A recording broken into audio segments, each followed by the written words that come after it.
అనుకుంటున్నావు? ఎవరు మీరు? మా కుటుంబ వ్యవహారాల్లో తలదోర్చుకోండి. మనందరిది ఒకటే కుటుంబం, సమైక్య భారత కుటుంబం. ఎవరి సమస్య అయినా అది అందరి సమస్యగా పరిగణించాలి.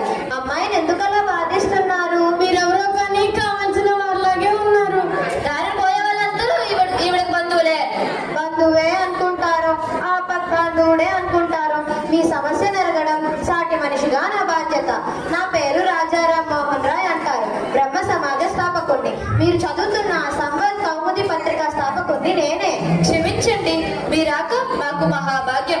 మీరు మీ పత్రిక అంటే నాకు చాలా ఇష్టం. మీ చొరవతో సతీ సంగమనాన్ని పెంటికి రద్దు చేయడం చాలా గొప్ప విషయం.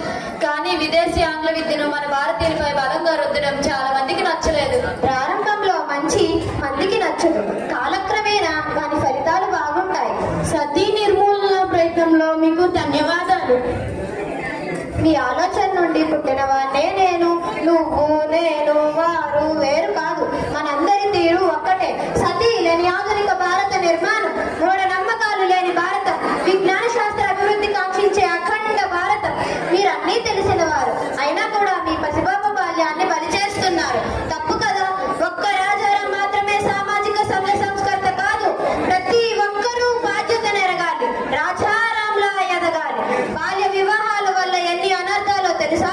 పరిణితి చెందని వయసులో కుటుంబ బాధ్యతలు మోయలేక పక్వానికి రాని శరీరంతో గర్భం దాల్చి ప్రసవ సమయంలో మరణించేవారు ఎందరో ఉన్నారు. మన బ్రహ్మ సమాజంలో చేరండి. మన సిద్ధాంతాలను పలువురికి పంచండి. బాల్య వివాహాలను, మూఢ నమ్మకాలను నిర్మూలించండి. ఇవి కూడా మన భారత అభివృద్ధికి ఆటంకాలే. ఈ సామాజిక రుగ్మతలు ఈనాడే కాదు, భవిష్యత్తు తరాలకు కూడా ఇంకా మిగిలే ఉంటే మన భారత జాతికే ప్రమాదం. ఈ సామాజిక రుగ్మతలను సమాజంలో ఒకటి వేలతో సహా పెకిలించే బాధ్యత మనందరిది. బాల్య వివాహాలు వద్దు, బాలికల చదువులే ముద్దు. మీ సందేశం మమ్మల్ని రోమాంచితం చేసింది. మూతల పడిన మా జ్ఞాన నేత్రాలను తెరిపింది. మీ అడుగుజాడల్లో మేము కూడా నడిచి మనందరి ఆశయం నెరవేర్చుకోవడానికి అహర్నిశలు శ్రమిద్దాం.